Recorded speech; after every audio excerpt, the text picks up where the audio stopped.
Eleanor Jackson, 72, staggers out of Peachtree Trust Bank in Atlanta, clutching $3,000 in trembling hands, tears carving paths down her wrinkled cheeks as strangers gawk. Earlier, she'd entered for a routine withdrawal, expecting smiles from familiar tellers, only to face Catherine Hargrove's icy accusation of fraud. Her son, Daniel, bursts in as she collapses, vowing retribution. This spark ignites a battle that will shatter their world. What war awaits a mother and son who dared to demand respect? Before we dive in, tell us where you're watching from. And if you stand for justice against racism, hit like and subscribe for more explosive stories. Eleanor Jackson steps into Peachtree Trust Bank on a sticky Monday morning in Atlanta, the air thick with humidity that clings to her skin like a second shirt. At 72, she's a woman of habit, a retired nurse who likes her days predictable, her routines unshaken. Today's no different, or so she thinks. She's here to pull $3,000 from her savings, cash she scraped together over years of 12-hour shifts to fix her roof before Georgia's storms turn her attic into a swamp. Her purse swings heavy against her hip, stuffed with a checkbook, her driver's license, and a small notebook where she scribbled the contractor's estimate in her neat, looping cursive. The bank's glass doors hiss shut behind her, sealing her into a world of polished tile and soft jazz humming from overhead speakers. She's been coming here for 20 years, ever since she and her late husband opened their first joint account, after moving south from Chicago. Back then, the tellers called her Miss Eleanor with warm grins, asking after her kids, her garden, her church choir. Today, though, the air feels off. The young woman at the front desk, usually quick with a good morning, keeps her eyes glued to her monitor, fingers clacking furiously on the keyboard. Another teller, a lanky guy named Jamal who once helped Eleanor sort a deposit mix-up, glances her way but snaps his gaze back to his paperwork like he's dodging a bullet. Eleanor adjusts her purse strap, squares her shoulders and presses forward, chalking it up to a busy day. She's not here to chit-chat anyway. At the counter, she slides her withdrawal slip across the gleaming surface, the pen's ink still wet where she wrote 3,000 in careful digits. She fishes out her ID, a faded card with her smiling photo from a decade ago, and lays it beside the slip. Simple. Routine. Done it 100 times. Then a voice cuts through the hum of the bank, sharp and clipped, like a blade slicing paper. We don't just hand out cash to anyone. Eleanor turns, her stomach tightening at the sight of a woman she's never seen before. Catherine Hargrove, 48, stands there in a navy blazer so crisp it could stand on its own, her dark blonde hair twisted into a bun that pulls her pale skin taut. Her lips curl into a faint smirk, a clipboard pressed against her side like a shield. The name tag pinned to her chest glints under the fluorescent lights. Branch manager. Eleanor blinks, caught off guard, but forces a polite smile, the kind she used to calm jittery patients in the ER. Good morning. I'm just here to make a withdrawal. Catherine barely flicks her eyes to the slip, her smirk holding steady as she leans in just enough to make Eleanor feel small. And who might you be? The question lands like a slap, cold and deliberate, stripping away 20 years of history in 5 words. Eleanor's fingers curl around the counter's edge, her nails digging into the wood as a familiar heat creeps up her chest. She's heard that tone before, in grocery stores, at doctor's offices, on buses, a tone that says she's a stranger in a place she belongs. I'm Eleanor Jackson, she says, keeping her voice steady, the way she did when facing down drunk patients or grieving families. I've been banking here for 20 years. Catherine's smirk doesn't budge, her hazel eyes narrowing as she taps a manicured nail against the clipboard. That may be, but we have policies. Large withdrawals need extra verification. The words drip with condescension, each syllable a jab. Eleanor straightens, her spine stiffening as she points to her ID. That's my license. My account's in good standing. You can check. Catherine sighs, a theatrical huff, like Eleanor's wasting her precious time. I'll need more than that. Security risks, you understand. The phrase hangs heavy, loaded with an unspoken accusation. Eleanor's hands start to tremble, not from fear, but from a slow, simmering anger she spent a lifetime learning to cage. She's no fool. She sees the white businessman 2 counters down, a balding guy in a rumpled suit, pocketing a wad of bills twice her amount without so much as a second glance from the teller.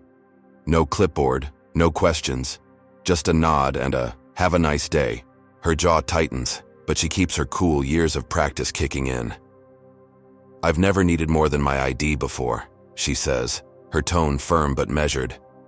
Catherine shrugs, her smirk sharpening into something crueler. "Well, I'm the manager now. Things change." The dismissal stings, a slap at Eleanor's loyalty, her history, her very presence. The room's watching now, a handful of customers pausing mid-transaction. A guy shuffling deposit slips shifts his weight, eyes darting between them. A woman in a floral dress pretends to study her phone, but her head's tilted, listening. Eleanor's pulse pounds in her ears, her chest tight with the weight of being singled out, dissected, reduced to a problem. She's not just a customer here, she's a target. Catherine's nails tap faster, a staccato beat that grates on Eleanor's nerves. "If you can't provide what I need, I'll have to ask you to step aside." Eleanor opens her mouth to argue, but Catherine's already turning, signaling to a security guard by the door, a burly man with a buzz cut and a hand resting on his belt. "Sir, could you escort this lady out? We're done here." The guard lumbers forward, his boots thudding against the tile, and Eleanor's breath catches.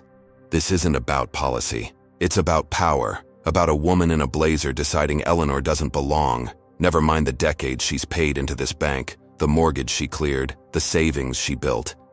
Her hands shake harder now, clutching her purse like a lifeline as the guard closes in, his shadow falling over her. She's not frail, not some pushover. But in this moment, she feels the weight of every stare, every whisper, every time she's had to prove she's more than what they see. A black woman daring to exist. The guard's hand hovers near her elbow, not touching yet but close enough to make her skin crawl. She's seconds from being marched out like a thief, her $3,000 still locked in their system, her dignity shredded on the polished floor. Catherine's already walking away, her heels clicking, her smirk intact, certain she's won. Eleanor's mind races, her heart hammering against her ribs. She could leave, tail between her legs, but that's not who she is. She's faced worse than this, stitched up gunshot wounds in chaotic ERs, raised 2 kids alone after her husband passed, kept her head high through every slight and slur thrown her way. No, she's not done, not yet. Her fingers twitch toward her purse, toward her phone, toward the one person she knows can turn this around. The guard's voice rumbles low. "Ma'am, let's go." But Eleanor's not moving, not yet. She's got a play left, and Catherine's about to find out she's not the only one with power in this room. The air in Peachtree Trust Bank crackles with tension as Eleanor Jackson stands her ground, the security guard's meaty hand hovering inches from her elbow, his breath sour with coffee and impatience. Her fingers tremble around her purse, but her eyes burn with a fire forged from decades of grit. She's not budging, not yet, not while Catherine Hargrove struts away, her navy blazer slicing through the crowd like a shark through water, certain she's crushed another nuisance. The tellers behind the counter fidget, their hands stalling over keyboards, caught between protocol and the gnawing unease of watching an old woman get railroaded. Jamal, the lanky one who once sorted Eleanor's deposit snag, mutters something under his breath, but it's lost in the hum of the AC. The white businessman from earlier pockets his cash and slips out, oblivious or indifferent, leaving Eleanor alone under the weight of every stare. She's a heartbeat from being dragged out, her dignity in tatters, when the glass doors burst open with a whoosh that silences the room. Heads snap up, eyes widen, and the guard freezes mid-step as Daniel Jackson strides in, 39 years old and 6 feet of coiled fury wrapped in a charcoal suit so sharp it could cut glass. His polished loafers slap the tile with purpose, each step echoing like a gavel, and the bank's soft jazz fades under the gravity of his presence. He's a lawyer, a shark in his own right, known in Atlanta's legal circles for shredding bigots, in courtrooms from Fulton County to Savannah. Today, though, he's not here for a client. He's here for his mother. Eleanor's shoulders ease a fraction, relief flickering in her chest as Daniel's shadow falls over her, a shield against the guard's looming bulk. "Step back," Daniel says, his voice low and smooth. but it carries an edge that makes the guard shuffle backward, hands dropping to his sides. The room shifts, tellers straightening, customers craning necks, the air buzzing with a new current. Catherine spins on her heel, her smirk faltering for a split second as she clocks Daniel's tailored jacket, the briefcase slung over his shoulder, the way he commands the space without raising his voice. What's going on here? Daniel's eyes lock on his mother first, scanning her tight grip on her purse, the faint tremor in her jaw, the steel in her spine despite it all. Then he turns to Catherine, his gaze steady, piercing, the kind that's made seasoned prosecutors squirm. I asked a question. Catherine recovers fast, smoothing her blazer as she steps forward, her voice clipped and cool. This doesn't concern you. We're handling a policy issue with a customer. She nods toward Eleanor like she's a stray dog someone forgot to leash. Large withdrawals require verification. She couldn't comply. Daniel's jaw tightens, but his tone stays even, a velvet glove over a steel fist. She's been banking here for 20 years. That's her ID on the counter. What's the problem? Catherine's smirk creeps back, thinner now, but defiant. Policies protect us from questionable clients. I don't know her, and I don't take risks. The dig lands, sharp and deliberate, and Eleanor's breath hitches, the sting of being erased after 2 decades cutting deeper than the guard's threat. Daniel's eyes narrow, but he doesn't flinch. Questionable. My firm's got $500,000 in accounts here. I'm Daniel Jackson, partner at Hayes & Reed. You're telling me my mother's a risk? The room sucks in a collective breath. Jamal's fingers stall over his keyboard, a flicker of recognition, crossing his face. The woman in the floral dress lowers her phone, no longer pretending not to watch. Catherine blinks, her clipboard dipping slightly, but she doubles down, her voice rising an octave. That's irrelevant. Rules are rules. If she can't verify, she doesn't get the cash. Daniel steps closer, his shadow swallowing hers, his calm unraveling into something colder, harder. You're humiliating a loyal customer over $3,000 while that guy just walked out with twice that. No questions asked. Explain it. Catherine's lips part, but no sound comes out for a beat, her hazel eyes darting to the empty counter where the businessman stood. She recovers with a shrug, her smirk twitching. Security's my call. If you don't like it, take it up with corporate. Daniel's smile is thin, dangerous. Oh, I will. But first, you're processing her withdrawal. Now. His tone brokers no argument, and the guard backs off entirely, retreating to the wall like a scolded pup. Catherine's face tightens, her nails digging into her clipboard, but she's cornered. She jerks her head at Jamal, who scrambles to the system, punching keys with shaky fingers.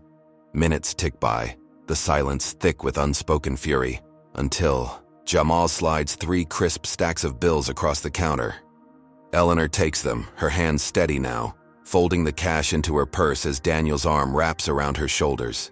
Let's go, Mom, he says, soft but firm, guiding her toward the doors. She walks out with her head high, the weight of the victory small but real, the $3,000 hers at last. They step into the muggy Atlanta air, the bank's glass facade reflecting their backs, and Eleanor lets out a shaky breath thinking it's over. Daniel squeezes her shoulder, his mind already racing to the next fight, but he keeps it light for her sake. You good? She nods, forcing a smile. I am now. They're halfway to his car when Catherine's voice drifts through an open window, low and venomous, a phone pressed to her ear. Yeah, it's me. They think they won. Teach them a lesson. Her eyes glint with something dark as she watches them go, her smirk twisting into a snarl. Daniel doesn't hear it, doesn't see it, but the air shifts, a storm brewing just out of sight. Eleanor clutches her purse tighter, the cash inside feeling less like a win and more like a fuse about to ignite. Hey folks, what do you think? Comment with a 1 if you agree Catherine's power trip was way out of line, or a 2 if you think she's just doing her job. Ever dealt with someone like her? Smash that like button if you're rooting for Eleanor and Daniel to take her down. And hit subscribe to catch how this fight explodes next. Was Catherine's call just a bluff, or is something brutal coming their way? The sun dips below Atlanta's skyline, painting the city in streaks of orange and purple as Eleanor Jackson settles into her modest brick house on the edge of Decatur. The $3,000 sits neatly folded in her purse, resting on the kitchen counter beside a cup of chamomile tea she's brewed to calm her nerves. The day's humiliation at Peachtree Trust Bank lingers like a bruise. Catherine Hargrove's smirk burned into her memory. But Daniel's intervention replays too, a small balm against the sting. She's safe now, she tells herself. The roof. Repair within reach, the fight behind her. Daniel, still in his suit minus the jacket, sprawls on her faded floral couch, flipping through emails on his phone. He's insisted on staying the night, his protective streak kicking in after the bank fiasco. "You sure you're okay, Mom?" he asks, glancing up, his voice softer than the steel he wielded earlier. Eleanor nods from the kitchen doorway, her gray curls catching the lamplight. "I've handled worse. Just glad you were there." He grins, a flash of teeth that eases her, and she almost believes it's over. Then her landline shrills, a jarring trill that slices through the quiet. She frowns, shuffling to the wall-mounted phone, its beige plastic chipped from years of use. The caller ID blinks unknown, and a prickle crawls up her spine. She lifts the receiver, her voice steady but wary. "Hello?" A gravelly rasp answers, low and thick like someone's gargling glass. "Watch your back, old lady." The line clicks dead before she can respond, her breath catching in her throat. She stares at the phone, her hand trembling as she sets it down, the words echoing in her skull. "Daniel," she calls, her tone sharp enough to pull him off the couch in an instant. He's at her side in 3 strides, his brow furrowing as she recounts the call, her voice low but firm. "It's her, that woman from the bank." Daniel's jaw clenches, his fingers curling into fists, but he keeps his cool, the lawyer in him kicking in. "Could be a prank. Kids with too much time. I'll check outside." He grabs a flashlight from the hall closet, its beam slicing through the dark as he steps onto the porch. The night's muggy, crickets chirping in the overgrown yard, but something feels off. He sweeps the light across the driveway and his stomach drops. Eleanor's old Buick sits lopsided, all 4 tires slashed to ribbons, rubber gaping like wounds. Glass glints on the pavement, a shattered side mirror dangling by a thread. He curses under his breath, swinging the beam wider, but the street's empty, shadows swallowing any hint of the culprit.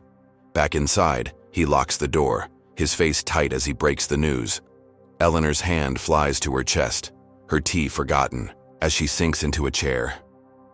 "They're not done with us," she whispers, her eyes wide with a fear she hasn't felt since the night her husband died in a hit-and-run no one ever solved.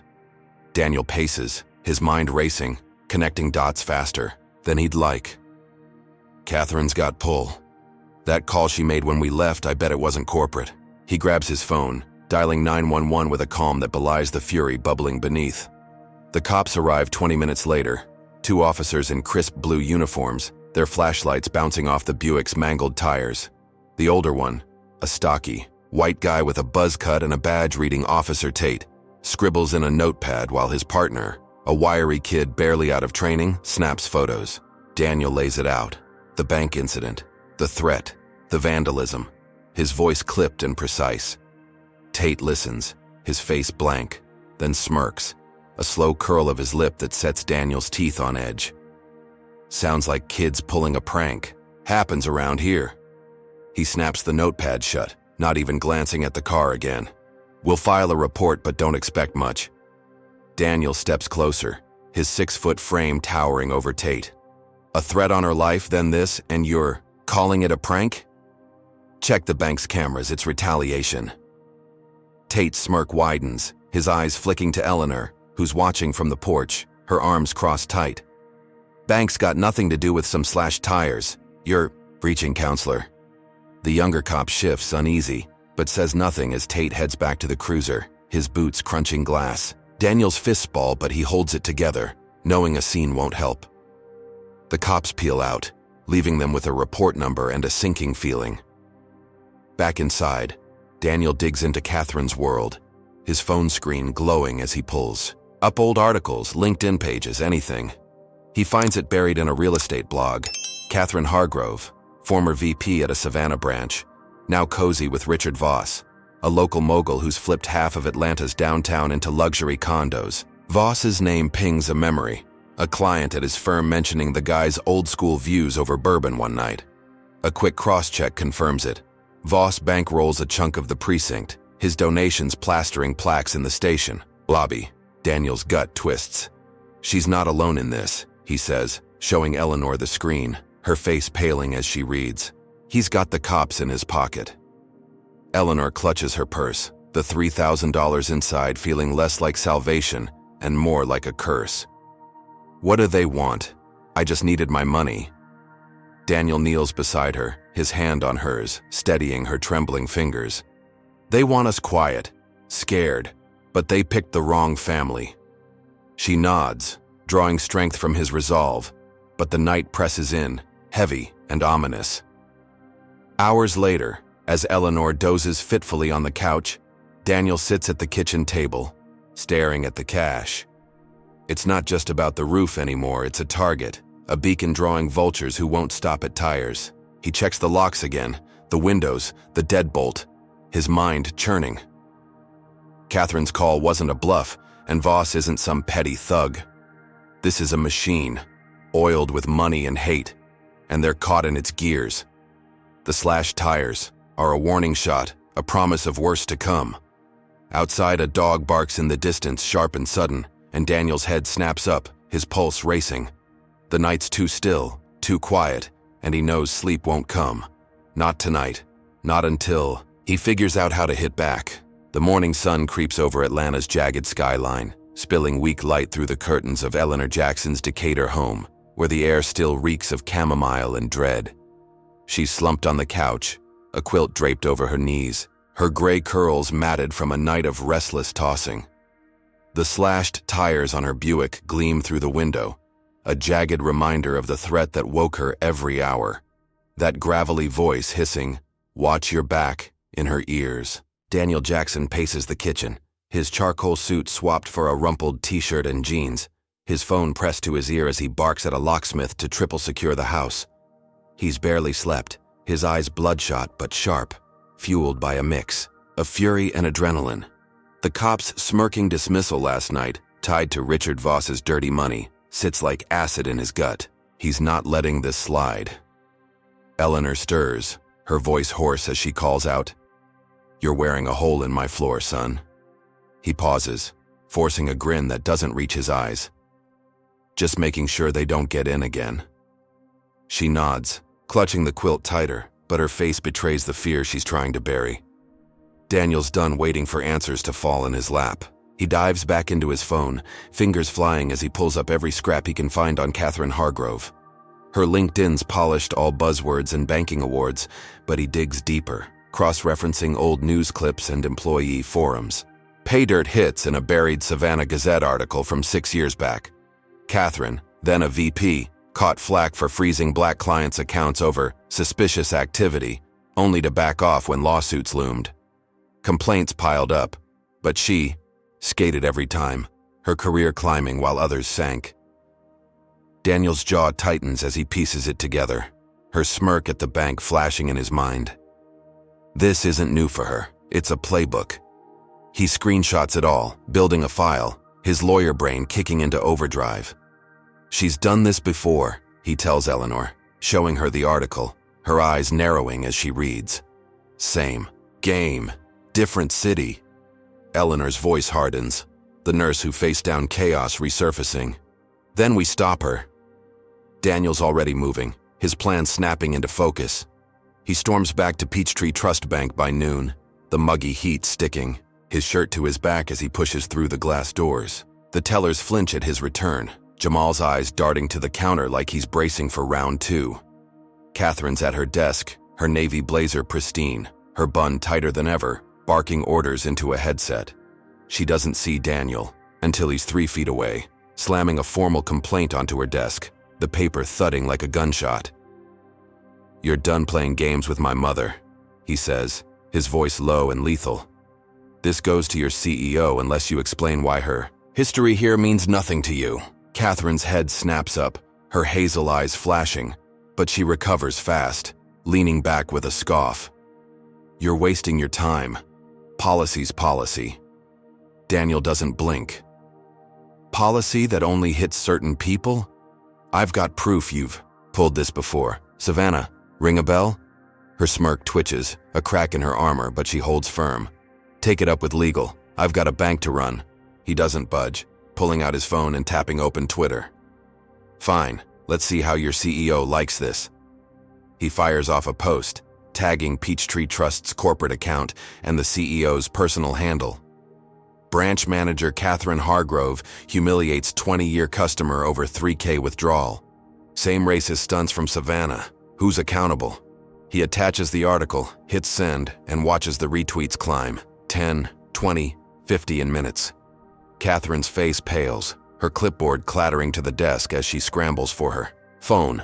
But Daniel's already out the door, the bank's jazz drowned by the buzz of his gamble paying off. By evening, the post's viral.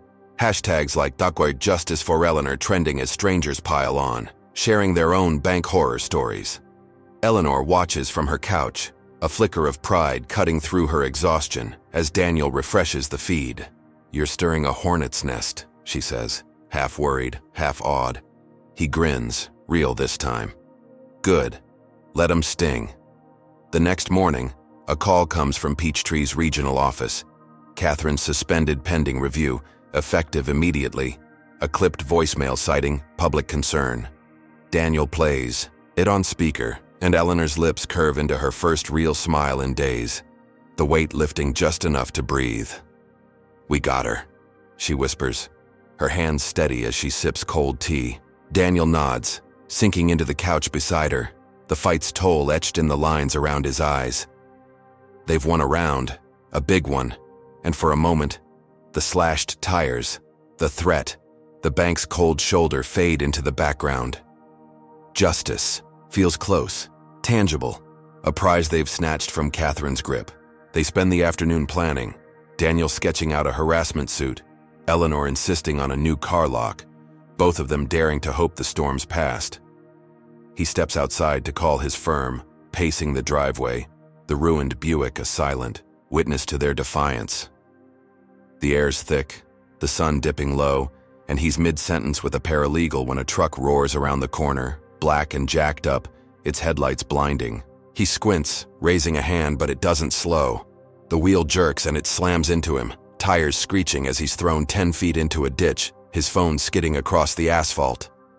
Pain explodes in his ribs, his vision blurring as the truck peels out, a shadow vanishing into dusk.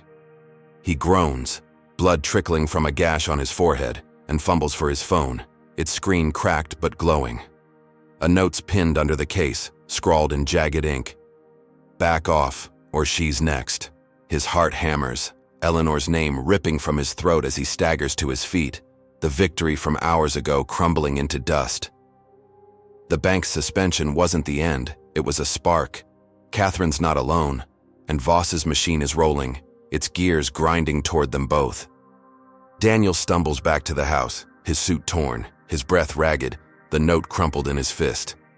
Eleanor's at the door, her scream piercing the quiet as she sees him, the teacup shattering on the porch. "What happened?" she gasps, rushing to him, her hands shaking as she steadies his battered frame. He hands her the note, his voice a rasp. "They're not done." The glimmer of triumph snuffs out, replaced by a cold, creeping terror.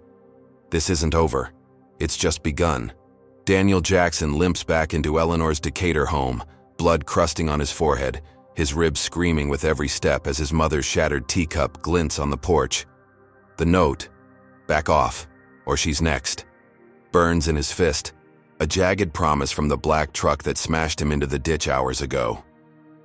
Eleanor's hands tremble as she guides him to the couch, her nurse instincts kicking in despite the terror pooling in her gut. She grabs a first aid kit from the bathroom, its plastic hinges creaking as she pops it open, dabbing his gash with gauze while her voice shakes. "We can't stay here." Daniel nods, wincing as the antiseptic stings, his mind already churning. "My place downtown. It's secure." Within the hour, they're packed, Eleanor clutching her purse with the $3,000. Daniel hauling a duffel with his laptop and suit. The Buick's useless, tires still slashed, so he calls a cab. The driver's wary glance lingering on Daniel's battered face as they pile in. Atlanta's streets blur past. The skylines gleam, a stark contrast to the war brewing in their lives. Daniel's condo sits on the 10th floor of a sleek high-rise, all steel and glass, with a doorman who nods as they stagger in. Eleanor sinks into his leather sectional, her quilt draped over her lap, the city's hum filtering through triple-pane windows. "Safe now?" she asks, her voice small but hopeful. Daniel forces a smile, locking the deadbolt. "Safe as we can be." He's wrong. Morning breaks with a call from Peachtree Trust Bank's PR team, a polished voice announcing Catherine Hargrove's reinstatement after a thorough investigation cleared her of wrongdoing. A press release hits online. Minutes later, slick and smug, blaming the suspension on miscommunication and touting Catherine's commitment to security. Daniel's phone buzzes with the news alert, his jaw clenching as he reads it aloud. Eleanor's face crumples, her hands twisting the quilt. They're lying. After all that? He slams the phone down, fury boiling over. Voss pulled strings. This is a slap in our face. Before he can plot the next move, his laptop pings, an email from his bank app. Eleanor's savings account, $40,000 from decades of nursing shifts, flagged as fraudulent activity and drained to zero overnight. He logs in, hands shaking, and finds the paper trail, Catherine's signature on the freeze order, time-stamped at midnight. "She stole it," he growls, showing Eleanor the screen, her breath hitching as the number sinks in. 40,000 gone, her safety net shredded, the roof repair cash now a cruel joke. She clutches her chest, her voice a whisper. That was everything. Daniel's pacing again, his ribs throbbing, when his firm's managing partner calls. The voice on the line is cold, clipped. "Voss reached out. Drop this bank mess or we lose 3 major clients. Your choice." Daniel's stomach drops, the threat clear. His career's on the chopping block. He hangs up, slamming his fist into the wall, the drywall denting under his knuckles. "They're boxing us in," he mutters, turning to Eleanor, who's staring at the purse like it's all she has left. The day's barely begun and the hits keep coming. Dusk settles over the city, the condo's lights casting long shadows, when a crash shatters the quiet. Glass sprays across the living room, a brick thudding onto the hardwood, its surface scrawled with a racial slur and dripping red paint. Eleanor yelps, scrambling back, her quilt tangling around her legs as Daniel lunges for the window. 10 floors up, the brick's no accident. Someone's got a hell of an arm or a launcher. He peers out, the street below a blur of headlights, no culprit in sight. "They know where we are," he says, his voice tight, snatching the brick to show Eleanor. Her eyes widen, the slur a gut punch, a word she's heard too many times in 72 years. "They won't stop," she whispers, her hands shaking as she pulls the quilt tighter, a flimsy shield against the hate seeping in. Daniel grabs his phone, dialing building security, but the line's dead, static hissing in his ear. He tries. The doorman's desk, same result. A chill crawls up his spine. They're cut off. He checks the locks, the windows, every corner of the condo, his ribs aching with every move. Eleanor watches, her breathing shallow, the weight of the day crushing, her resolve. "What now?" she asks, her voice cracking. Daniel kneels beside her, his hand on her shoulder, steady despite the storm raging inside him. "We fight smarter. They think they've won, but they don't know us." She nods, drawing a shaky breath, but the condo feels less like a fortress and more like a cage. The bank's reinstatement, the stolen savings, the brick through the window. It's a coordinated assault, Voss's machine flexing its muscles, Catherine's venom fueling the fire. Daniel's mind races, piecing together the next step. But the night presses in, heavy with the promise of worse. Eleanor clutches her purse, the $3,000 inside a mocking lifeline, her life's work erased in a keystroke. They're under siege, nowhere left to run, and the enemy's just warming up. "Hey folks, this is getting wild, right?" Drop a 1 in the comments if you think Catherine and Voss deserve to pay for this, or a 2 if you're shocked the bank's covering for her. Ever had your trust smashed like Eleanor's? Hit that like button if you're raging at this injustice, and subscribe to see how Daniel fights back. Can he outsmart a system this rotten, or is the next blow gonna break them for good? The condo's living room lies in disarray, glass shards glinting on the hardwood under the harsh glow of Daniel Jackson's floor lamp. The brick with its red-painted slur sitting like a grenade on the coffee table. Eleanor Jackson huddles on, the sectional, her quilt pulled tight around her shoulders, her gray curls trembling as she stares at the wreckage of their supposed safe haven.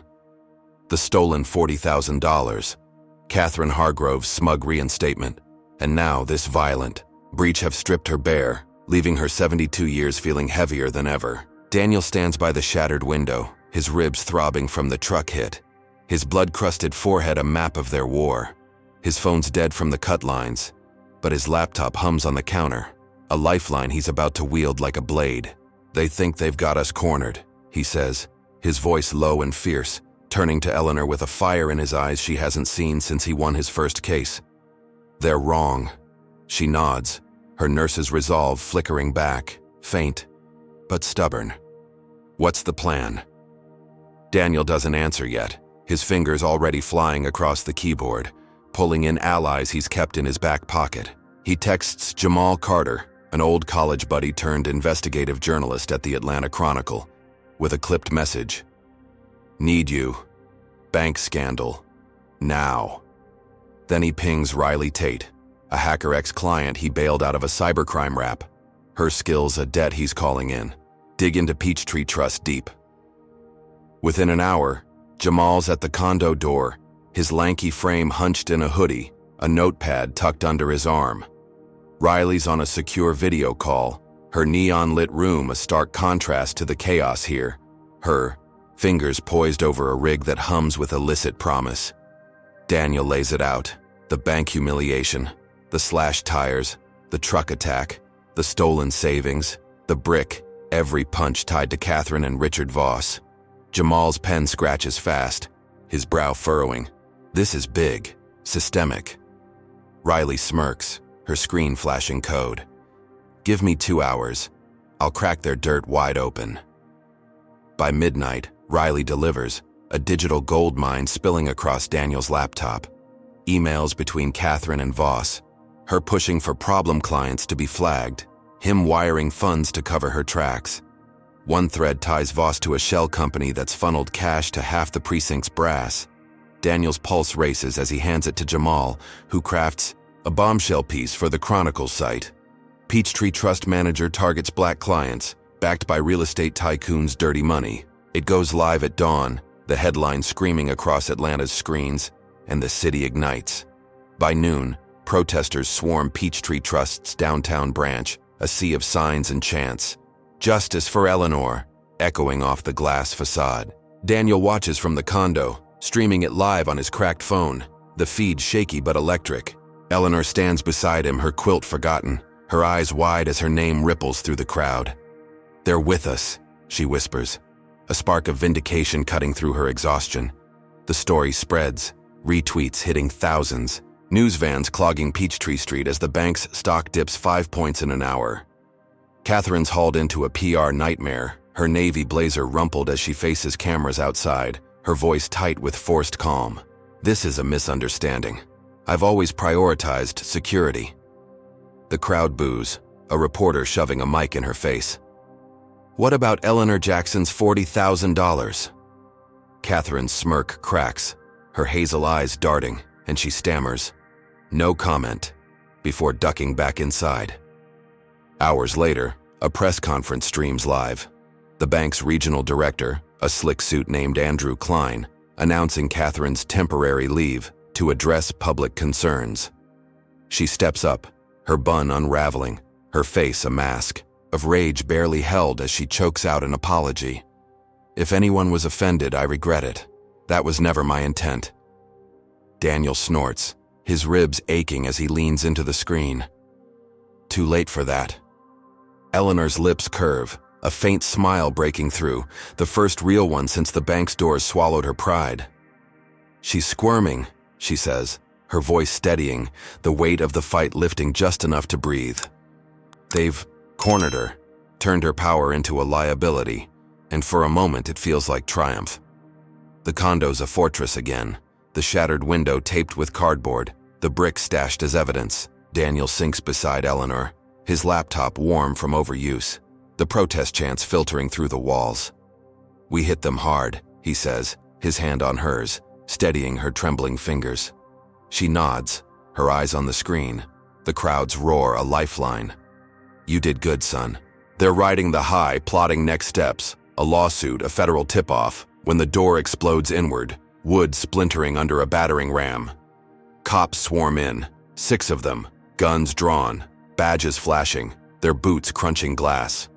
"Eleanor, Jackson, you're under arrest," a burly officer bellows, his buzz cut glinting under the lamp, his voice a snarl. Daniel leaps up, his ribs screaming, shoving between them and his mother. "For what?" The cop shoves a warrant in his face, ink still wet. Theft of $3,000, the withdrawal Catherine processed, now twisted into a frame job. "Bank says she stole it," the cop grunts, cuffing Eleanor's wrists as she gasps, her quilt slipping to the floor. Daniel's shouting, "This is Voss, you're his puppets." But they don't flinch, hauling her out, her gray curls bouncing.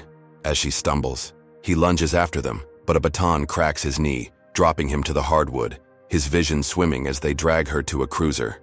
The condo's silent again, the protest chants a cruel echo outside, Eleanor's purse spilling its contents across the floor.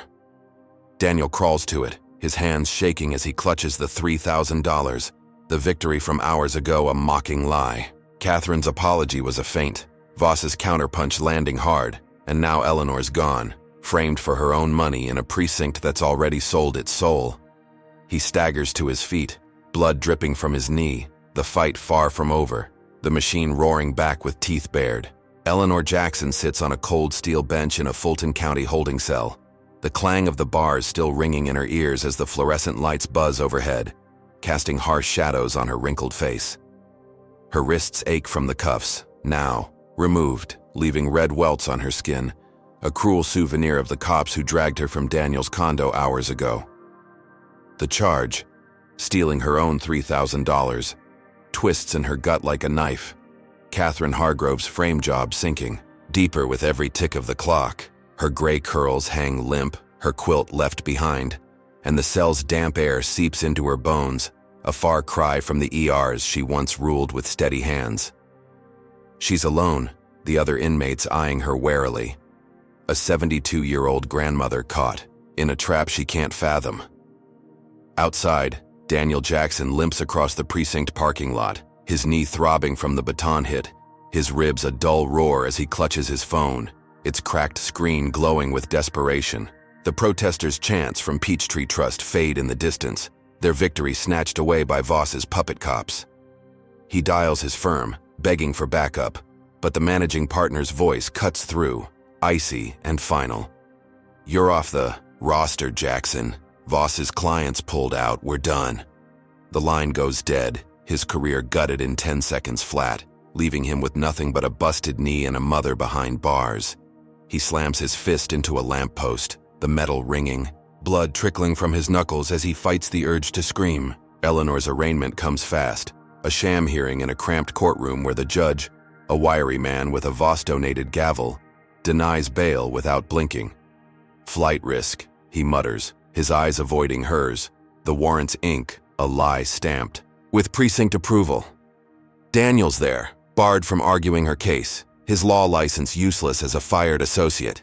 He shouts from the gallery, "She's innocent! This is retaliation!" But the bailiff shoves him back, his voice drowned by the gavel's crack. Eleanor's led away, her head high but her steps faltering, the cell door slamming shut again. As Daniel's left powerless, his fists clenched until his palms bleed. Hours later, a video leaks online. Grainy cell phone footage from a bank employee too scared to show their face. Catherine's caught mid-laugh in the break room, her bun loose, her voice dripping with venom. That old hag's in her place. Now! Should have stayed quiet. The clip spreads like wildfire, retweets hitting tens of thousands, protesters roaring louder outside Peachtree Trust. But the precinct doesn't budge. Voss's grip tighter than the outrage. Daniel watches it on his phone, parked in his car outside the jail, his breath fogging the windshield as rage chokes him. "They're burying her," he mutters, the screen's glow carving lines into his battered face. Inside, Eleanor's cell grows colder, the night stretching endless as a guard with a buzz cut and a sneer slides a tray through the slot. Slop that smells like grease and regret. She doesn't touch it. Her stomach knotted, her mind replaying the brick, the slur, the stolen 40,000. She's faced hate before, patched up victims of it in the ER, but this is a machine, grinding her down with every gear. The guard lingers, his boots scuffing the concrete, then leans in, his voice a low hiss. "Confess, Grandma. Say you took the cash, or your boy gets shanked in a random hit." He slips a folded paper through the bars, a pre-written confession, the pen's ink smudged like blood. Eleanor's heart lurches, Daniel's face flashing in her mind, his limp, his fury, his vow to fight. She's all he has left, and they know it. Her hands shake as she unfolds the page, the words blurring through tears she hasn't shed since her husband's funeral. "Sign it," the guard snaps, his knuckles rapping the bars. "Or he's dead by morning." She stares at the paper, her nurse's hands steadying as she weighs the cost. She's no stranger to sacrifice, raised 2 kids on overtime, buried a man too young, but this is a devil's deal. She grabs the pen, her breath hitching, and scrawls her name, the lie searing her soul. "There," she chokes, shoving it back, her voice breaking. "Leave him alone." The guard smirks, pocketing the confession, his boots echoing as he vanishes. Down the hall. She slumps against the wall, sobs racking her frame, thinking she's saved him, the only thing she could do in this cage. She's wrong. Dawn breaks gray and heavy over Atlanta. Daniel's still in his car, plotting a jailbreak he knows he can't pull off, when his phone buzzes, a text from an unknown number. "Check the lot."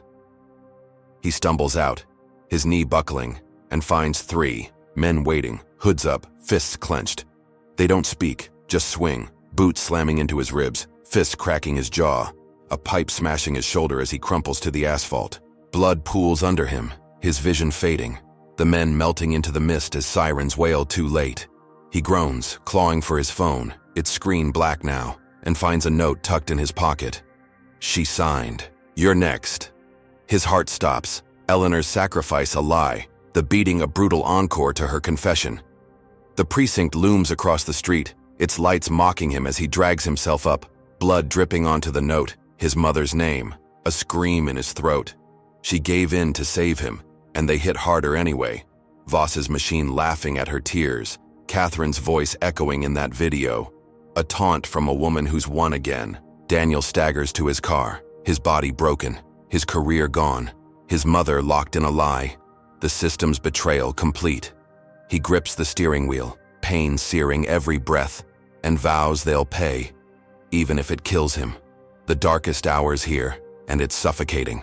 Daniel Jackson drags himself into his car, blood oozing from his busted jaw, his shoulders screaming from the pipe hit, his ribs a symphony of pain as he grips the steering wheel with trembling hands. The precinct's lights glare across the lot, mocking him, Eleanor's coerced confession a dagger in his chest. Her sacrifice for his life repaid with a beating that's left him broken on Atlanta's cold asphalt. His phone's dead, its screen black, but his mind's alive, burning with a rage that drowns the pain. He drives, weaving through dawn traffic, his vision blurry, but his purpose sharp, heading for a cheap motel off I-85 where he can think, plan, fight. Eleanor's still in that cell, her gray curls pressed against concrete, her spirit crushed by a lie she signed to save him, and he'll be damned if he lets it end there. He checks in, the clerk barely glancing at his bloodied face, and collapses onto a musty bed, his laptop humming as he plugs it in. His first move's a Hail Mary, texting Jamal Carter, the journalist, with a photo of the guard's note. She signed, "You're next. Leak this," he types, his fingers shaking. "Federal probe. Now." Jamal's reply pings back fast. "On it. Stay alive." Daniel's not done, dialing Riley Tate, the hacker. her voice crackling through a burner phone. "Find me leverage on Voss, anything." She's already in, her rig purring as she digs deeper than before. By noon, Jamal's story hits the Chronicles. Site, a gut-punch headline. Bank tycoon's goon threatens elderly woman's life in jail cell. The guard's notes plastered online.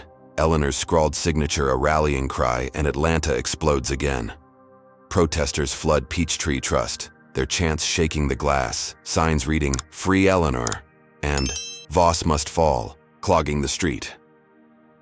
Daniel watches from the motel, streaming it on his cracked laptop. The crowds roar a lifeline as his ribs throb. Riley calls, her voice electric. "Voss has got offshore accounts tied to dirty cops. I'm sending it to the feds." The evidence lands, a whistleblower tip triggering a federal probe into Voss's corruption. Agents raiding his downtown office by dusk, seizing files as his empire quakes. The bank's CEO, a sweaty suit named Harold Grayson, scrambles on live TV, firing Catherine Hargrove outright, his voice trembling. "Her actions don't reflect our values. She's gone." Daniel's lips twitch, a ghost of a grin, as he watches her career implode. Her navy blazer swapped for a hoodie as she ducks paparazzi outside her condo. Eleanor's release comes at midnight, a technicality the feds force through. Her cell door swinging open as a guard grunts, avoiding her eyes. She stumbles out, her legs weak, her wrists raw, and finds Daniel waiting in the precinct lobby, his face a map of bruises, his arms open. She collapses into him, sobbing, her quilt long gone, but his grip steady despite the pain. "You did it," she whispers, her voice raw, her hands clutching his torn shirt. He shakes his head, his jaw tight. "We're not done." They limp to the motel, the city buzzing with their win. Protesters cheering as news vans flash Eleanor's face. Free, defiant, alive. Daniel's knee buckles, but he keeps moving, adrenaline masking the damage. They've clawed back a piece of justice. Catherine's fall a sweet hit. Voss's probe a crack in his armor. Eleanor sinks onto the motel bed, her eyes tracing the water-stained ceiling, a flicker of hope battling the exhaustion. "They're scared now," she says, her nurse's steel peeking through. Daniel nods, setting up his laptop, plotting a suit against the bank, the precinct, Voss himself. They should be. The night's quiet, the motel's hum a fragile peace, when sirens wail in the distance, sharp and sudden. Daniel's head snaps up, peering through the blinds, but it's not cops this time. Flames lick the sky miles away, a red glow painting the horizon, and his phone buzzes with a breaking news alert. Eleanor's Decatur house, her uninsured life's work, torched to the ground. The feed shows firefighters battling the blaze, the brick walls crumbling, her garden a sea of ash. Eleanor gasps, her hand flying to her mouth, the $3,000 in her purse a cruel joke against this loss. Daniel's fists clench, his voice a growl. "Voss." A call cuts through, an unknown number, Voss's voice smooth and venomous. "I own the courts, Jackson, you're done." The line dies, his laugh lingering, a taunt from a man who's lost a battle but not the war. Daniel slams the phone down, the screen cracking further, his eyes on the fire's glow. Eleanor's sobbing now, her home gone, the victory from hours ago a hollow shell. He kneels beside her, his hand on her trembling shoulder, pulling a charred photo of his late father from his pocket, salvaged from a past fight. "We sue. We burn him down too." She nods, tears streaking her face, but the motel walls close in. The enemy's reach vast and relentless. They've rallied, struck hard, but Voss's retaliation has razed their foundation, leaving them homeless, battered, and teetering on the edge. Hey folks, this roller coaster's insane, right? Drop a 1 in the comments if you're cheering. Daniel's gutsy comeback, or a 2 if you think Voss's arson is pure evil. Ever lost something big to someone's hate? Smash that like button if you're rooting for Eleanor to rise from these ashes, and subscribe to catch the next blow in this war. Will Daniel's lawsuit crush Voss, or has this fire just lit a fuse for something worse?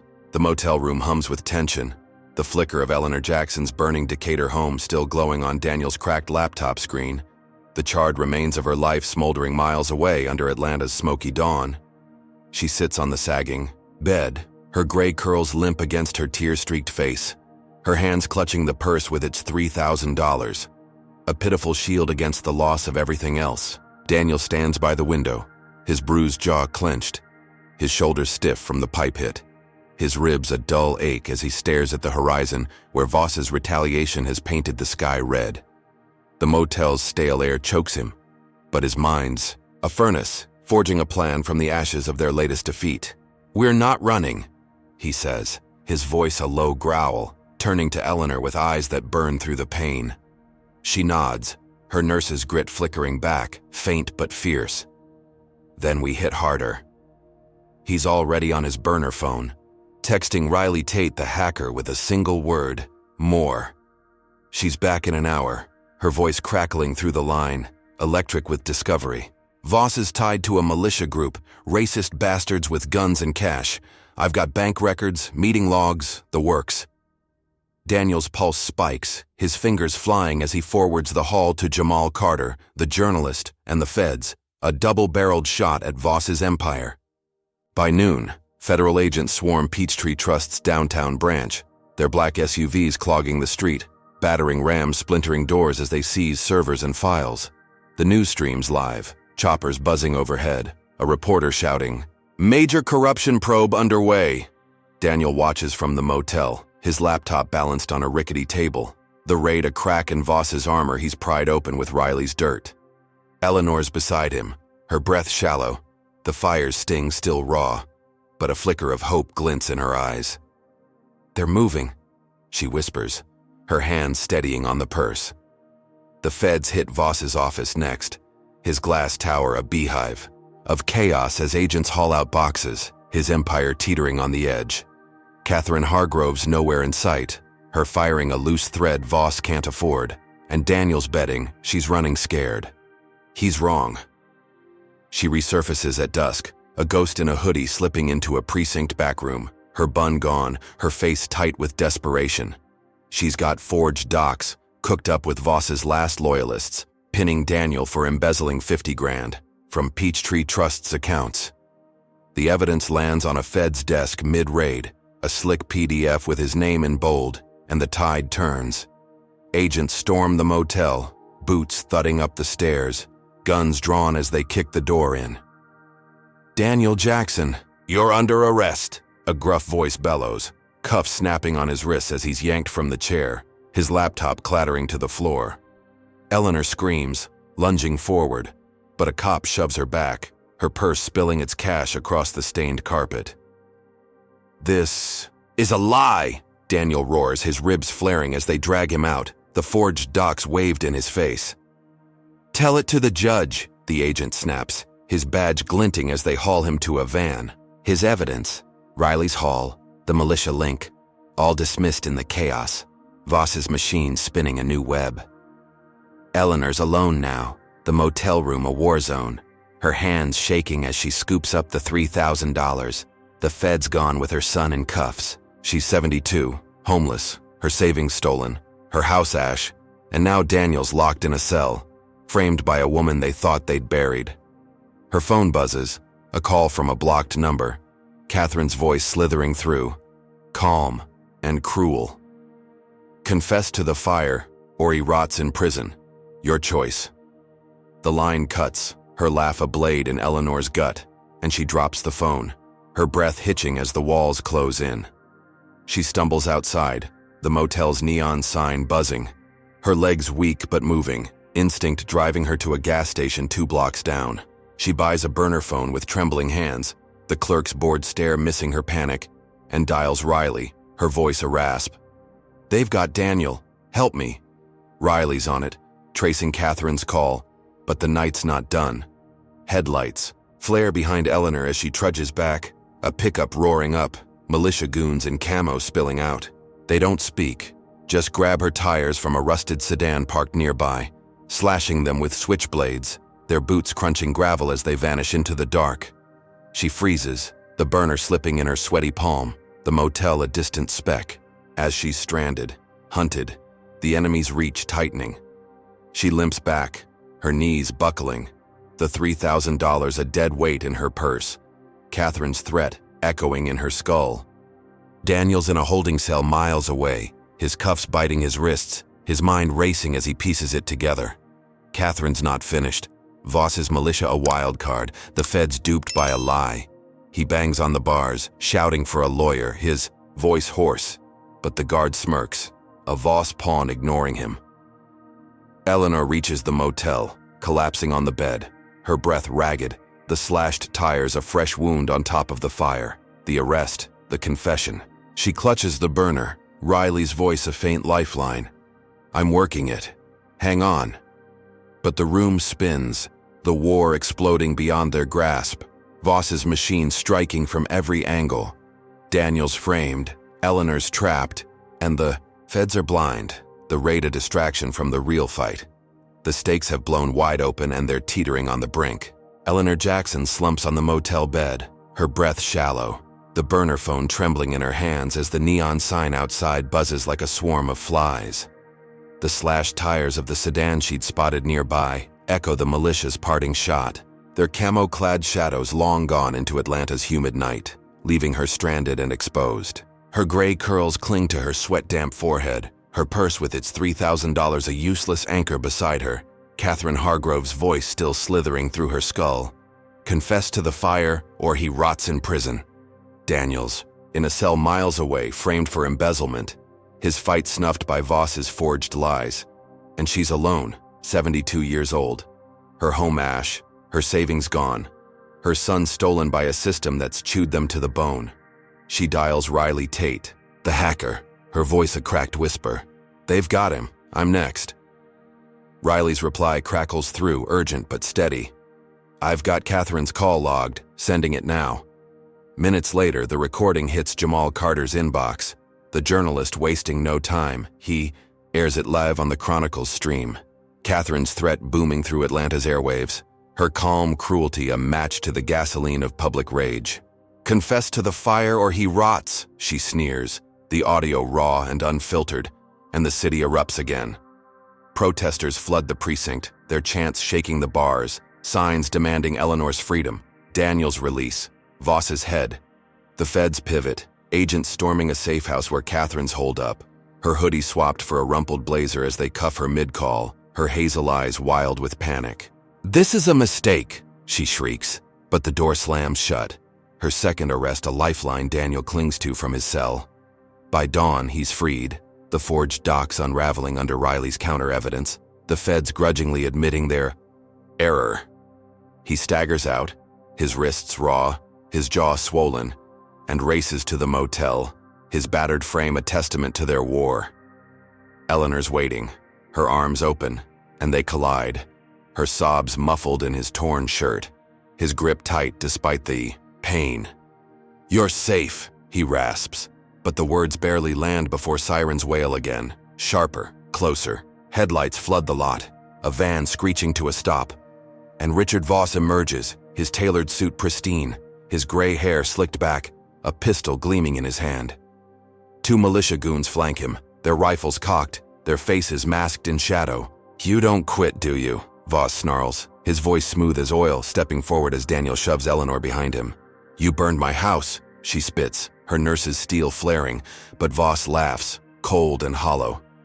"And I'll burn more."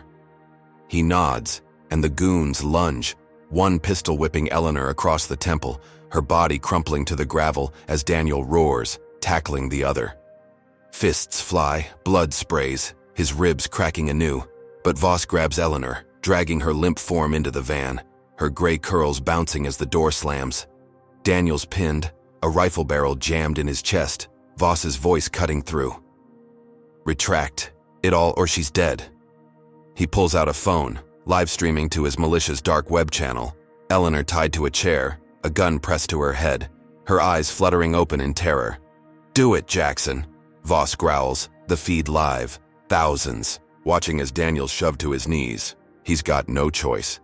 His hands shaking as he grabs his burner, logging into the Chronicle's site, deleting Jamal's expose, every word of truth vanishing with a click.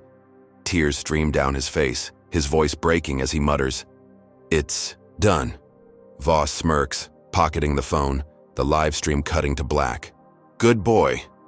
He climbs into the van, the engine roaring, but as it peels out, He rolls the window down, shoving Eleanor onto the pavement, her body tumbling into a ditch, blood pooling under her head. "You don't win against me," he calls. The van vanishing into the night, leaving Daniel scrambling to her side, his screams tearing through the silence. She's alive, barely, her pulse weak under his fingers, her temple gashed, her breath a rattle. He cradles her, his shirt soaking red, his mind blank with panic as he fumbles for the burner, dialing 911 with numb hands. "Help us," he chokes, the operator's voice distant, the motel's neon flickering like a dying star. Sirens wail far off, too slow, as Eleanor's eyes flutter shut, her hand limp in his. He's lost everything, his career, their home, the fight, and now her, the woman who raised him, who signed a lie to save him, slipping away in a ditch. Voss's laugh echoes in his skull, the militia's rifles a shadow over them, the feds useless, the exposé erased. Daniel rocks her, his sobs raw, the war's weight crushing him as hope bleeds out on the gravel. Riley's call buzzes through, her voice frantic. "I've got more on Voss, stay with me." But it's too late, the breaking point here. Eleanor's, life fading, Daniel's defiance snuffed, the enemy's boot on their necks. The sirens grow louder, but the nights avoid, swallowing them whole. Daniel Jackson kneels in the motel parking lot, gravel biting his knees, his mother Eleanor cradled in his arms as her blood soaks his shirt, her pulse a faint stutter under his trembling fingers. The night's thick with Atlanta's humid stink, the neon sign buzzing overhead, casting jagged shadows over her gashed temple, her gray curls matted red from Voss's pistol whip. The van's taillights are long gone, Richard Voss's laugh a ghost in the air, his militia goons vanished after dumping her in the ditch like trash. Daniel's ribs scream, his jaw throbs, his shoulders a knot of pain, but none of it matters as he presses his hand to her wound, willing her to hold on. Sirens wail closer, red and blue lights slicing through the dark, but they're too slow, always too slow. His burner phone buzzes, Riley Tate's voice cutting through, sharp and urgent. "I've got drone footage, warehouse off Peachtree Industrial." "He's there!" Daniel's head snaps up, his eyes wild, a plan sparking through the haze of panic. "Send it," he rasps, his voice raw, as he shifts Eleanor, propping her against his knee, her breath a shallow wheeze. Paramedics screech into the lot, boots pounding gravel as they swarm, yanking her onto a stretcher, their voices barking orders. "She's alive," one shouts, strapping an oxygen mask over her pale face, her eyes fluttering but unfocused. Daniel staggers after them, his legs buckling, but a cop grabs his arm, holding him back. "Let them work," the officer grunts, his grip firm, and Daniel relents, his fists clenching as the ambulance doors slam, its siren fading into the night. He's alone again. The motel's silence deafening, but Riley's intel burns in his pocket, a lifeline he seizes with both hands. He limps to the sedan, its tires slashed, useless, and hot wires a rusted pickup parked nearby, the engine coughing to life as he peels out, gravel spraying. The warehouse looms 30 minutes north, a hulking shell of corrugated steel off Peachtree Industrial, its windows blacked out, Voss's last stand. Daniel's got Riley's drone feed streaming on his burner, grainy but clear. Voss pacing inside, barking at 3 goons, Eleanor's blood still on his hands. Daniel's vision narrows, rage drowning the pain, his foot slamming the gas as the pickup roars up to the chain-link fence. He rams it, metal screeching as the gate buckles and stumbles out, his body a wreck but his will iron. The warehouse doors unguarded, Voss too arrogant to post a sentry, and Daniel slips in, the air thick with rust and gasoline. Voss stands, in the center, his suit pristine, a pistol dangling from his fingers, his goons cleaning rifles by a crate of ammo. Eleanor's there, slumped in a chair, ropes cutting her wrists, her head lolling, alive but fading. Daniel's breath catches, his heart hammering as he ducks behind a stack of pallets, his hands empty but his mind racing. Voss's voice booms, smooth and venomous. "They'll pin the bank on Jackson. Clean slate for us." A goon chuckles, racking around, and Daniel moves, silent as a shadow, snatching a crowbar from a workbench. He lunges, swinging hard, the steel cracking the first goon's skull, a wet thud dropping him cold. The second spins, rifle up, but Daniel's faster, slamming the crowbar into his gut, then his jaw, teeth scattering across the concrete.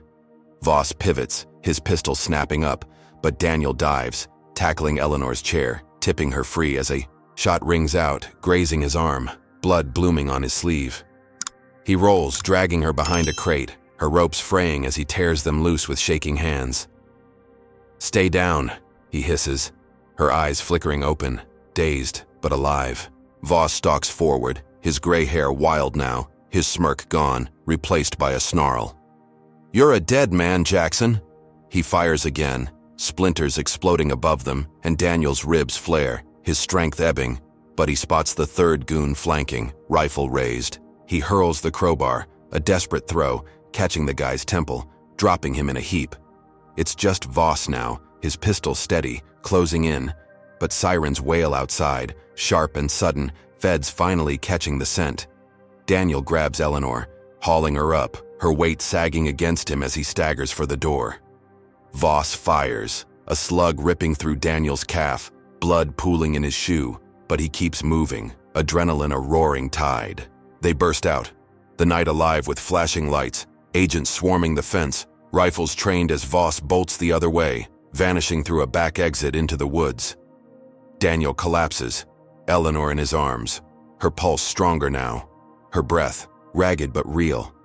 Feds rush in, securing the goons, medics racing to them, prying Eleanor free as Daniel's vision swims, pain crashing over him. "She's safe," he mutters, his voice fading, the warehouse a blur as they strap him to a gurney. Ambulances scream away, Eleanor stable, Daniel clinging to consciousness, Voss's empire cracking as agents nab his militia cronies, Catherine's confession leaking online, her voice tying him to the mess. They're alive, battered but breathing, the fight's toll etched in every bruise, every drop of blood. Atlanta's dawn breaks gray and heavy, the city buzzing with their survival, when a blast shakes the earth, a fireball erupting from Peachtree. Trust's downtown HQ, glass raining, screams piercing the air. Dozens die, the news flashing, terrorist attack, and the feds pin it on Daniel, Voss's loyalists planting evidence in the chaos, his name smeared as the ambulances race on. Eleanor's eyes flutter open beside him, her hand finding his, but the victory's ash, the war's chaos reigning supreme. Daniel Jackson lies strapped to a gurney in the back of an ambulance, his calf a throbbing mess of blood and torn muscle, his ribs a cage of pain, his arms seeping from Voss's graze as the sirens wail through Atlanta's dawn streets. Eleanor's, beside him, her temple bandaged, her gray curls matted with dried blood, her pulse steady now under the paramedics' watch, her hand clutching his with a strength that defies her 72 years. The warehouse fight replays in his skull, the crowbar's weight, the goons' crumpled bodies, Voss's escape into the woods, a fleeting victory snatched from the jaws of chaos. The ambulance jolts, medics shouting vitals, but Daniel's mind's on the fireball that rocked Peachtree Trust's HQ. Dozens dead, his name pinned to the blast by Voss's loyalists, a frame job that's buried their hard-won survival under a new lie. He's a fugitive again, the feds blind, the war's cost etched in every bruise. Eleanor's eyes flutter open, her voice a rasp. "You got me out."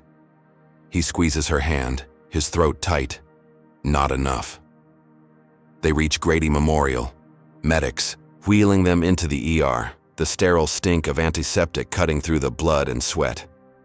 Daniel's cuffed to the bed, a cop looming as doctors stitch his leg, his freedom snuffed before he can stand. Eleanor's whisked to a room, her condition stable, but her gaze locks on him, fear and fury warring in her eyes as they wheel her away.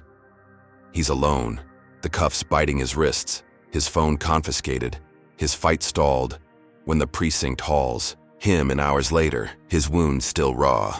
Atlanta's boiling riots erupting outside Peachtree's smoldering ruins, protesters clashing with cops, their chants for Eleanor drowned by tear gas and rage. Daniel's arraignment's a circus, a judge with a pinched face slamming the gavel. No bail, terrorism charges. His lawyer a public defender who barely meets his eyes. He's locked in Fulton County Jail, his cell a twin to Eleanor's. Nightmare, the bars cold against his palms as he paces, his mind racing for a way out. Eleanor's discharged days later, A nurse wheeling her to a cab, her purse with its $3,000 her only tether as she heads to a shelter, the motel too hot, her home ash. She's frail, her steps shaky, but her nurse's steel holds, her burner phone buzzing with Riley Tate's voice. "I've got something. Voss is dying. Cancer." He recorded a confession. Eleanor's breath catches, her hands trembling as she clutches the phone, the shelter's gray walls closing in. "Get it out." Riley's already on it, her rig humming as she cracks Voss's private server, a video file time-stamped days. Algo, his gaunt face filling the screen, his gray hair thin, his voice a rasp. "I did it all," he croaks, tubes snaking from his nose, his hospital bed a stark white prison. "The bank, the fire, the bomb. Catherine pushed me, but I ran it. Screw her." He laughs, a wet, dying sound, spite his last weapon as he names. Dates, accounts, the militia's orders, every thread of their torment laid bare. Riley leaks it to Jamal Carter, the Chronicle streaming it live, Voss's deathbed rant hitting Atlanta like a shockwave. The feds pivot, agents storming Voss's hospital room too late, his heart flatlining as they burst in. His confession their only prize. Daniel's cell door swings open at midnight, a guard grunting. "You're clear." The cuffs snapping off, his lawyer stammering apologies as the terrorism rap dissolves. He staggers out, his legs stiff, his ribs a dull ache, the riots quieting. As news vans flash Voss's face, the tycoon's empire dust, Catherine's name tied to the mess in a dead man's words. He finds the shelter, Eleanor waiting in a folding chair, her eyes red but sharp, her hand grabbing his as he kneels beside her. "It's over," he says, his voice cracking, but her face tightens, a shadow crossing her gaze. "Not yet." She hands him a note, scrawled in her looping cursive, slipped to her by a shelter worker. "I had to run. They'll never stop." He blinks, his gut twisting, and looks around, her bed empty, her purse gone, the $3,000 with her. She's vanished, the shelter's hum swallowing her trail, a ghost fleeing Voss's lingering claws, the militia's reach, a system that broke her too many times. Daniel sinks to the floor, the note crumpling in his fist, his victory hollow, the war's end a fracture, Voss's empire's ash, Catherine's locked in a cell, her blazer swapped for orange, her confession a noose she can't escape. The feds mop up the militia, arrests piling up, Peachtree Trust stock a corpse. But Eleanor's gone, her flight a wound deeper than the bullets, the fire, the cuffs. Daniel's alone, the shelter's gray walls a tomb, his mother's absence, a reversal he can't untwist. He clutches the charred photo of his father, her last tether to him, and stares at the note, her words a whisper in the silence. She's out there running, surviving, but he's lost her, the justice they clawed for a Pyrrhic prize. Atlanta's dawn breaks, the city scarred but standing, the war's echoes fading, leaving Daniel with nothing but a name and a fight that's cost him everything. This story of Eleanor and Daniel Jackson unveils raw truths about resilience, systemic injustice, and the cost of fighting back. First, it shows that courage isn't loud. It's Eleanor standing firm at the bank counter, Daniel swinging a crowbar. Despite broken ribs, they faced humiliation, violence, and loss, yet refused to bow, teaching us that strength blooms in the quiet refusal to break. Second, it exposes how power shields itself. Catherine smirks, Voss's militia, a precinct bought with dirty money. Racism isn't just slurs, it's a machine grinding down lives through policy, privilege, and brutality, a lesson in how deep the roots of bias run. Third, victory's price is steep. Eleanor's home burned, her savings stolen, her freedom traded for a coerced lie, and Daniel's career torched, all for a justice that left them fractured. It's a stark reminder that fighting systemic hate can cost everything, even when you win. Finally, the ending twists the knife. Eleanor's flight proves the war never truly ends. Voss fell, Catherine's caged, but the shadows linger, showing that triumph over racism can be a hollow echo when safety remains elusive. For every punch they took, Eleanor and Daniel punched back harder, a testament to human grit against a stacked deck. It's a call to see the unseen battles around us, to act when the machine turns on the vulnerable. So, what's your take? Drop a comment. Have you faced a fight this brutal, or seen someone rise like they did? Hit like if their defiance stirred. Subscribe for more stories of grit, and share to spread their truth. Thanks for riding this wild journey with us. Here's to a world where justice doesn't cost a mother her peace.